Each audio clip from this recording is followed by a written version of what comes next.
사도신경으로 신앙 고백하심으로 11월 13일 월요일 아침 예배를 하나님께 드립니다. 나는 전능하신 아버지 하나님, 천지의 창조주를 믿습니다. 나는 그의 유일하신 아들, 우리 주 예수 그리스도를 믿습니다. 그는 성령으로 잉태되어 동정녀 마리아에게서 나시고 본디오 빌라도에게 고난을 받아 십자가에 못 박혀 죽으시고 장사된 지 사흘 만에 죽은 자 가운데서 다시 살아나셨으며 하늘에 오르시어 전능하신 아버지 하나님 우편에 앉아 계시다가 거기로부터 살아있는 자와 죽은 자를 심판하러 오십니다. 나는 성령을 믿으며 거룩한 공교회와 성도의 교제와 죄를 용서받는 것과 몸의 부활과 영생을 믿습니다.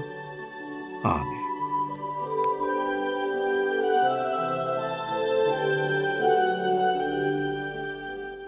찬송가 303장 날 위하여 십자가에 함께 찬송합니다.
오늘 우리에게 주신 하나님 말씀은 신약성경 누가복음 14장 9절에서 11절까지 말씀입니다.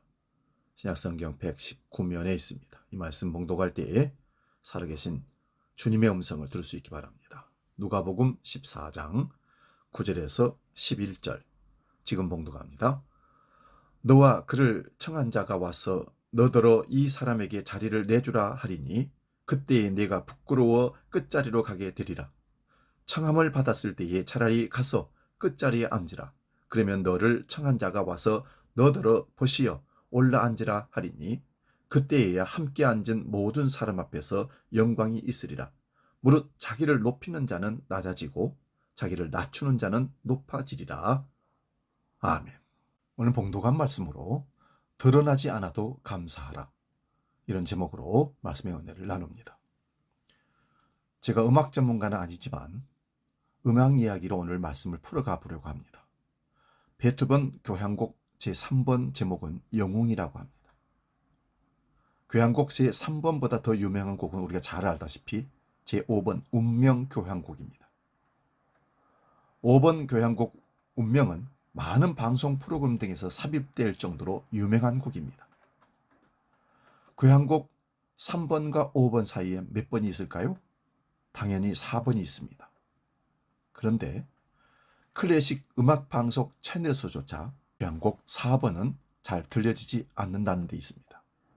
그래서 유튜브에서 베토벤 교향곡 4번을 검색해 보았습니다. 그런데 3번과 5번보다 훨씬 적은 수의 영상이 노출되어 있었습니다. 왜일까요? 교향곡 4번이 잘 써진 곡이 아니었을까요? 전혀 그렇지 않다고 합니다. 독일의 작곡가 노베르트 슈만은 베토벤의 천재성은 4번에서 드러난다고 평가하기도 했습니다. 유명하지 않은 4번으로 베토벤은 천재 음악가가 된 것입니다. 오늘 본문을 다시 한번 봅니다. 너와 그를 청한 자가 와서 너더러 이 사람에게 자리를 내주라 하리니 그때에 네가 부끄러워 끝자리로 가게 되리라. 무릇 자기를 높이는 자는 낮아지고 자기를 낮추는 자는 높아지리라. 살다 보면 자이든 타이든 오늘 본문 같은 상황을 한두 번 경험을 하게 됩니다. 물론 말석의 끝자리에서 일어나 상석으로 가는 것이 반대 상황보다 훨씬 낫습니다. 설령 그렇다 해도 상석이 비어있지 않고 누가 있었다면 그날의 낯뜨거운 경험은 오래도록 기억에 남을 것입니다. 우리는 하나님의 잔치에 초대를 받았습니다. 잔치에 참여한다면 꼭 상석에 앉아야 합니까?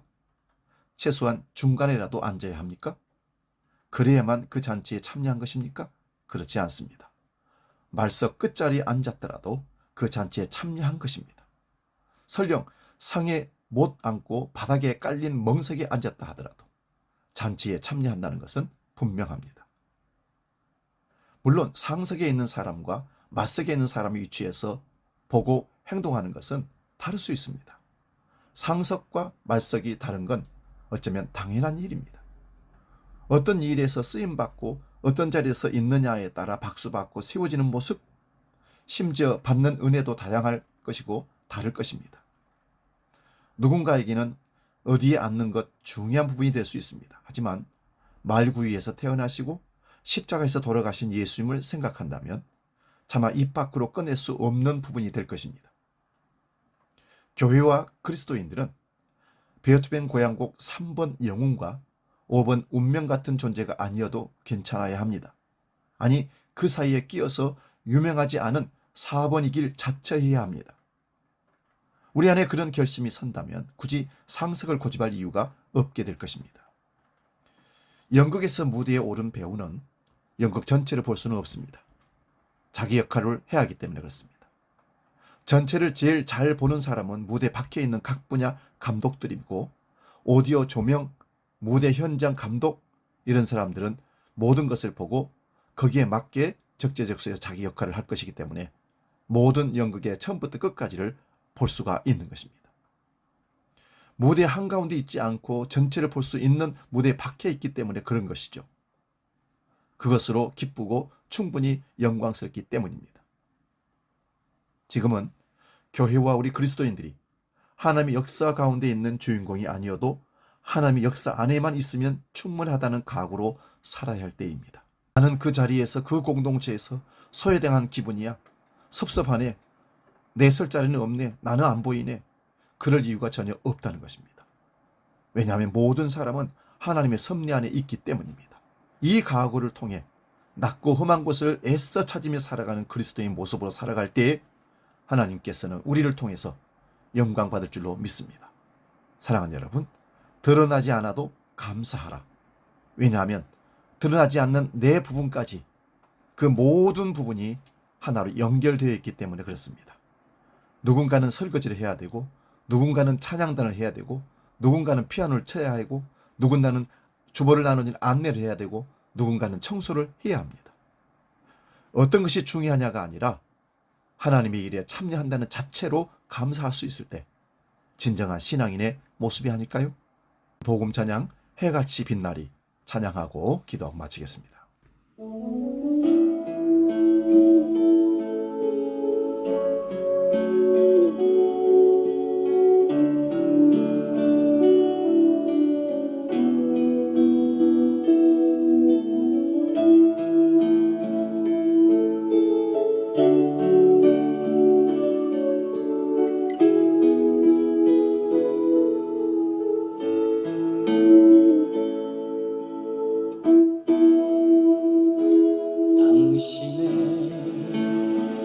그 섬김이 전국에서 해같이 빛나리. 당신의 그 겸손이 전국에서 해같이 빛나리. 당신의 그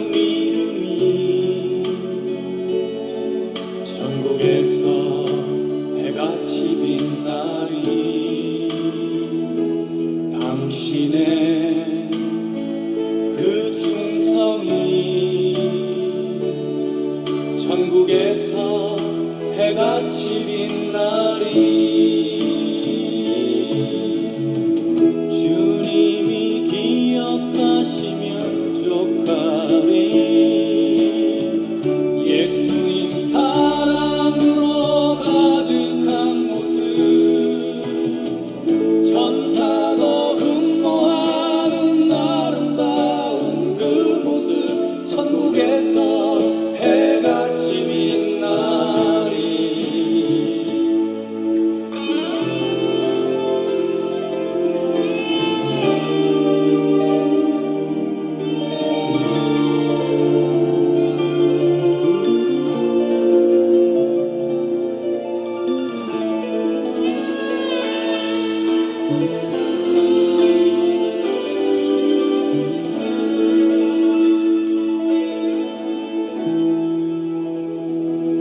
당신의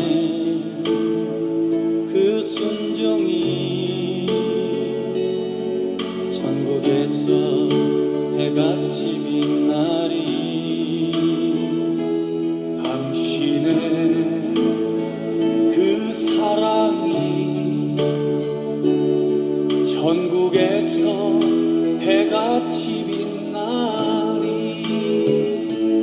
당신의 그 찬송이 전국에서 해같이 빛나리.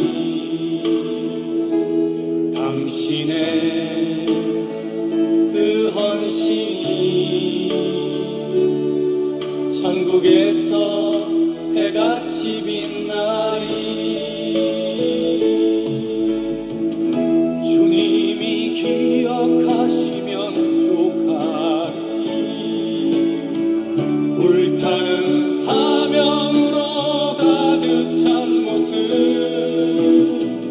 천사도 흠모하는 아름다운 그 모습, 천국에서 해같이 빛나리. 기도하겠습니다. 하나님, 드러나지 않아도 감사하고 주님이 높여주실 것을 기대하면서 이 땅을 살아가는 참된 섬김의 사람, 그리스도인 되게 하여 주시옵소서. 낮은 자리에 앉아서 묵묵히 자기 역할을 감당할 때 드러나지 않아도 이것은 하나님의 섭리 가운데, 하나님의 사역 가운데 나도 동참했다는 사실 하나만으로도 감사할 수 있는 조건인 것을 감사하고 늘 그렇게 헌신하고 순종하는 우리 모두가 되게 하여 주시옵소서. 주기도로 함께 기도합니다. 하늘에 계신 우리 아버지, 아버지의 이름을 거룩하게 하시며 아버지의 나라가 오게 하시며 아버지의 뜻이 하늘에서와 같이 땅에서도 이루어지게 하소서. 오늘 우리에게 일용할 양식을 주시고 우리가 우리에게 잘못한 사람을 용서하여 준 것 같이 우리 죄를 용서하여 주시고 우리를 시험에 빠지지 않게 하시고 악에서 구하소서. 나라와 권능과 영광이 영원히 아버지의 것입니다. 아멘.